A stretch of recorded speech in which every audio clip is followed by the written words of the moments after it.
Hello la MIF! Aujourd'hui, c'est le moment que vous attendez tous, le moment où je réponds à toutes les questions. Mais Alex, tu pars où? Tu pars avec qui? Qu'est-ce que tu mets dans ton sac? Et surtout, pour vous annoncer que ce n'est pas que mon projet, c'est notre projet. Attention mesdames et messieurs, je pars avec... Alicia! Bonjour à tous! Bonsoir Paris! Yeah! Où est-ce qu'on part? On part de Paris, on va jusqu'en Nouvelle-Zélande. Et la petite particularité, c'est qu'on a choisi de ne pas prendre l'avion. L'objectif, c'est de limiter notre impact carbone tout au long du voyage. C'était un désir commun de faire un projet qui avait du sens pour nous. Ce qui nous importait, c'était de faire attention à notre impact via notre manière de se déplacer, parce qu'on sait qu'au niveau du tourisme, c'est notamment le transport qui a un énorme impact carbone. Je pense qu'on pourra faire des vidéos là-dessus sur le sujet si ça vous intéresse de vraiment creuser cette question d'impact carbone sur le voyage et notamment les transports. Ouais, la différence entre prendre l'avion, prendre le train, prendre les voitures et les différents modes de transport maritime aussi, que ce soit un voilier ou un bateau à moteur. Du coup, pour aller jusqu'en Nouvelle-Zélande, il faut bien passer par quelque part. Et là, ça fait des mois qu'on prépare le projet.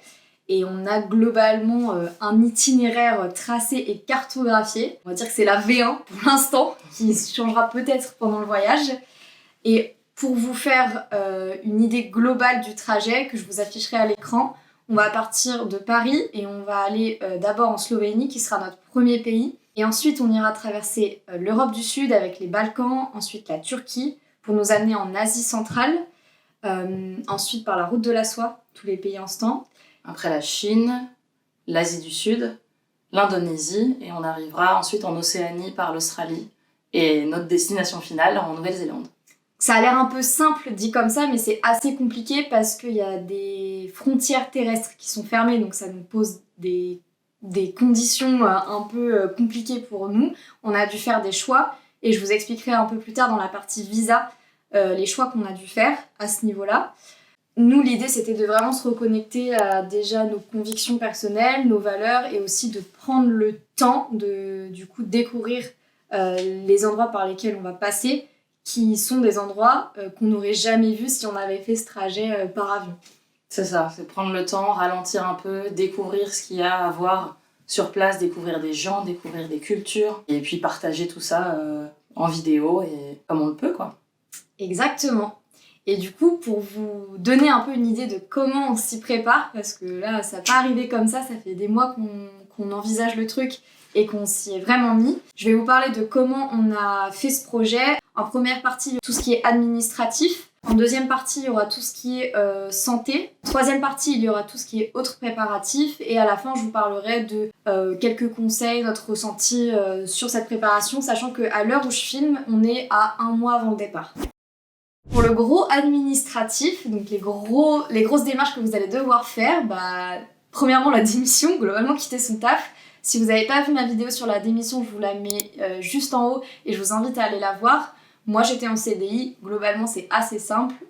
Si vous démissionnez, vous avez juste à donner une lettre de démission à votre manager et faire les démarches un peu en amont, mais moi ça a été très facile. On m'a donné un solde de tout compte à la fin de ma mission CDI et globalement, j'ai rendu mon badge et mon ordi et c'était ok. Je suis kiné libérale et donc c'était aussi facile de démissionner et de juste dire en fait je quitte le cabinet étant donné que j'étais juste titulaire dans un cabinet, donc les murs ne m'appartenaient pas.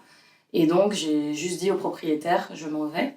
Et ensuite la partie la plus compliquée c'était de résilier tous les organismes qui sont en rapport avec ma profession. Et donc l'URSSAF, les caisses de retraite, etc. Et donc il y a énormément d'administratifs à faire.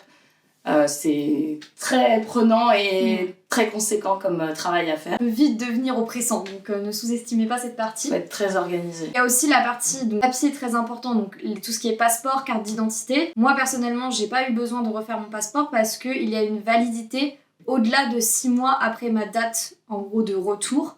Et ça, c'est hyper important. Vérifiez bien que votre passeport a au moins 6 mois de plus après la date estimée de votre retour de voyage. Ouais, c'est ça, parce que moi, du coup, j'ai dû refaire mon passeport et ma carte d'identité. puisque les deux périmaient pendant le voyage. Mais ça se fait assez facilement et finalement en mairie, au bout de 3 semaines, on récupère tous les papiers. Ouais, et vous allez avoir besoin de votre passeport pour faire certaines démarches de visa. Tu te rends compte de la vraie valeur et puissance du passeport français quand tu regardes est-ce que tu as besoin de faire un visa pour les pays où tu passes. Moi je me suis dit ouais, on va devoir faire un visa pour chaque pays. En fait pas du tout. Globalement, si on reste moins de 90 jours dans les pays, c'est plutôt ok. Les visas qu'on va devoir faire dans l'ordre, le visa russe, que je vous explique juste après, le visa chinois, le visa pakistanais, le visa indien, le visa népalais, et après sûrement des visas en Asie du Sud, mais on ne s'est pas encore intéressé à cette partie-là puisque c'est dans très longtemps. Pour les visas chinois, Pakistan, Népal, on pourra le faire sur le chemin, donc dans des ambassades ou dans des organismes de visa à des points spécifiques. Par exemple, le visa chinois, on peut le faire à Tbilissi en Géorgie. On a demandé le visa indien ici à Paris, on en revient d'ailleurs, on y était ce matin, parce qu'on va faire un visa à double entrée. On va passer par le Pakistan pour rejoindre l'Inde pour pouvoir accéder au Népal. Donc en fait, ça fait une première entrée via l'Inde. Et ensuite, du Népal, on aimerait retourner du coup en Chine pour passer en Asie du Sud-Est, parce que la Birmanie est fermée. Mais au-dessus du Népal, c'est le Tibet, et le Tibet, c'est une zone géopolitiquement très instable et très contrôlée. Si tu veux rentrer au Tibet depuis le Népal, tu dois payer un guide 2000 € pour 5 jours de traversée, ce qui est énorme et très conséquent dans notre budget du voyage. Donc on a choisi de globalement repasser par l'Inde. Après peut-être que ça changera d'ici là, mais au moins on a une sécurité et ça coûte le même prix un visa double entrée qu'un visa simple entrée. Le visa double entrée, tu peux le faire que dans ton pays d'origine. Donc en fait, il faut le faire avant de partir. Et du coup, je vous parlais du visa russe tout à l'heure. En fait, on va traverser la Russie pendant à peu près 2-3 jours parce que l'Azerbaïdjan est fermé. On peut pas couper la mer Caspienne par un bateau qui relie l'Azerbaïdjan au Kazakhstan. C'est un visa juste de transit de 72 heures maximum. Si on a un pépin sur le chemin, ouais. Il faut qu'on... Voilà, au bout de 3 jours, il faut qu'on soit sorti. Et c'est très cadré. En fait, tu prends une navette A, puis une navette B, puis une navette C, et après tu sors du territoire. Ces informations-là, elles sont très précieuses et je les ai trouvées sur Facebook. Donc je redécouvre Facebook depuis qu'on prépare le tour du monde. Et je suis dans un groupe qui est en gros consacré aux frontières mondiales. Et il y a énormément de gens en fait qui traversent ces frontières, que ce soit à pied, en stop, en vélo, en moto. Et du coup, toutes ces informations sur les frontières, sur comment traverser, où demander les visas, etc., je les ai trouvées sur Facebook.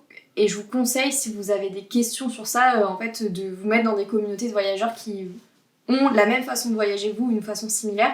Et nous, ça nous est d'une grande aide et ça nous rassure aussi de se dire qu'on n'est pas les seuls à le faire. Maintenant, le petit administratif. Donc, c'est tous les petits trucs qui vont se rajouter et auxquels tu penses pas forcément et que tu te dis, en fait, ça plus ça, il faut en fait, aussi donner beaucoup de préavis parce que tu quittes ta vie en France. Donc, moi, par exemple, j'ai quitté mon appart, donc j'ai dû donner mon préavis pour mon appart et faire mon état des lieux de sortie. Moi, je quitte juste mes parents. Et par exemple, tu vois, ton abonnement à la salle, ton abonnement internet. Par exemple, j'ai changé de forfait aussi téléphone. J'allais demander une nouvelle carte bancaire parce qu'elle allait aussi périmer pendant le voyage. Et pensez bien à vérifier du coup la validité de votre carte. On suggère de prendre 2 cartes. Globalement, avoir une Mastercard et une Visa. Ça vous permet au moins d'avoir, si jamais vous perdez votre carte ou qu'il y a un problème, d'en avoir une de secours. Et regardez bien aussi en fonction de comment vous voyagez et dans quel pays vous voyagez. Les critères, nous ce qui nous intéresse c'est les retraits dans les monnaies locales qui sont importants et les virements et les paiements, ce genre de choses. Personnellement on a choisi Bourso Banque, je vais vous mettre mon lien de parrainage si vous voulez ouvrir un compte. Ça fait 2-3 ans déjà que je l'utilise pour mes voyages, j'ai jamais eu aucun problème et franchement c'est hyper pratique pour voyager. Ce qui est intéressant aussi quand on a la Visa et Mastercard, c'est que dans certains pays ils utilisent que des TPE, des terminals de paiement électronique, soit que Visa, soit que Mastercard, soit les deux. Donc si jamais on arrive devant un commerçant et qu'il a que l'un ou l'autre, évitez de pouvoir choisir la carte qui va fonctionner à ce moment-là. Sachant que mon banquier m'a dit, comme on se dirige vers l'Asie, c'est le réseau Visa qui sera plus fréquent au fur et à mesure qu'on avance dans cette direction. Donc... Mais bon, par principe, ayez les deux, comme ça au moins tu te dis, je risque rien. Et maintenant, le point santé. Let's go! On a une professionnelle de santé avec nous aujourd'hui. Non mais globalement, faut aller chez le médecin, faire tous vos check-up. Globalement, tu refais tous tes check-up annuels. On a été chez le dentiste, on a été refaire les lunettes. Moi, j'étais chez le podologue. Chez l'ostéo. Ostéo, refaire un bilan sanguin, c'est bien aussi. Chez la gynéco. Changer le stérilet. Ma passion, j'adore. Et aller voir le médecin pour avoir la trousse à pharmacie aussi, pour avoir quelques médicaments, même si on peut en trouver sur le chemin, certains médicaments dont on va avoir besoin, et puis juste avoir des pansements et une trousse de secours. Ouais, globalement, le strict nécessaire, du paracétamol, de l'amoxicilline pour les antibiotiques si on a besoin, globalement des trucs qui vont traiter la gastro, et aussi des trucs qui nous permettent de cicatriser des plaies, ce genre de choses. Pour la partie santé, il y a quelque chose qu'il faut bien penser, c'est les vaccins. Pour les vaccins, vous avez 2 possibilités, soit vous demandez à votre médecin, soit vous allez à l'Institut Pasteur. Du coup, moi je suis allée chez ma médecin, on a regardé ensemble et j'ai fait 3 vaccins pour l'instant. J'ai fait l'hépatite A, j'ai fait le typhoïde et j'ai fait l'encéphalite attique. Je suis allée à l'Institut Pasteur, j'ai fait exactement les mêmes vaccins. Et là-bas, on prend rendez-vous avec le médecin et on lui donne l'itinéraire, tous les pays par lesquels on va passer. Et il donne une liste de tous les vaccins qu'ils peuvent proposer. Et après, tu choisis ceux que tu as déjà fait, ça sert à rien. Sinon, ceux que tu as envie de faire. En particulier, nous, on a choisi de ne pas faire la rage, par exemple, mais qui était conseillé dedans. Et ensuite, la différence entre aller chez son médecin généraliste et aller à l'Institut Pasteur, c'est qu'à l'Institut Pasteur, c'est pas remboursé par la Sécurité sociale. Et oui. Maintenant, ils donnent, en plus de ça, je sais pas si c'est bien ou si c'est mal, mais de toute façon, il y a beaucoup d'informations. Je suis repartie avec une pile d'informations sur tel pays, il faut faire attention à ça, faire attention à ça. Quand on arrivera en Asie, on va devoir faire le vaccin de l'encéphalite japonaise. Le médecin m'a expliqué que si on commence les vaccins maintenant, on sera pas protégé quand on arrivera en Asie. Donc ça sert à rien de refaire des rappels là-bas, puisque pendant 1 an, on sera pas protégé. Autant les faire directement là-bas. Donc sur le chemin, quoi qu'il arrive, on aura des choses à faire en termes de vaccination. Voilà, en fonction de votre schéma vaccinal, de où vous allez, il faudra peut-être faire des rappels pendant ou même quand vous rentrerez. Et ce qui est important, c'est de partir avec tous les vaccins que vous avez fait, avec les dates, puisque certains pays demandent d'avoir un schéma vaccinal complet. Et donc il faut le proposer, et aussi il faut qu'il soit en anglais. Et pour la partie santé, le plus important, c'est la partie assurance. Il faut savoir que quand on sort de l'Europe, on n'est plus couvert par la sécurité sociale. Quand vous êtes dans l'Europe, vous pouvez faire votre demande sur Amélie pour la carte européenne de santé. Mais une fois que vous sortez, il vaut mieux être couvert si jamais tu as besoin de consulter un médecin, d'acheter des médicaments, ou même si t'arrive un pépin et que tu as besoin d'aller à l'hôpital et d'être hospitalisé pour quelque raison que ce soit. Il est fortement conseillé de prendre une assurance. Et du coup, nous, on a regardé toutes les assurances qui étaient sur le marché, on les a comparées et on a choisi de souscrire avec GoBayava. Donc GoBayava, globalement, il propose plein de choses pour les backpackers, les gens qui voyagent longtemps dans plein de pays. Ils ont l'habitude et ils proposent vraiment des formules qui sont adaptées. Globalement, ça comprend les rapatriements, les consultations avec les médecins, les hospitalisations. Ouais, plein de choses. Et il y a même des forfaits aussi que j'ai vus pour les digital nomades où ils peuvent assurer en fait votre matériel électronique. Donc c'est bien aussi à savoir. On a pris le plan santé aventure, sachant que la souscription d'une assurance pour un voyage, c'est maximum 12 mois. Donc en fonction de votre durée de voyage, il faudrait que vous choisissiez la bonne durée. Et nous, comme on prévoit de partir 12 mois, à un moment donné, il va falloir qu'on renouvelle notre assurance aussi. Du coup, GoBayava, ils nous font confiance et ils nous accompagnent dans ce projet. Et si vous voulez des informations et peut-être souscrire à cette assurance si vous avez un projet similaire de voyage un peu moyen-long terme, je vous mets un lien dans la description et vous pouvez aller checker tout ça.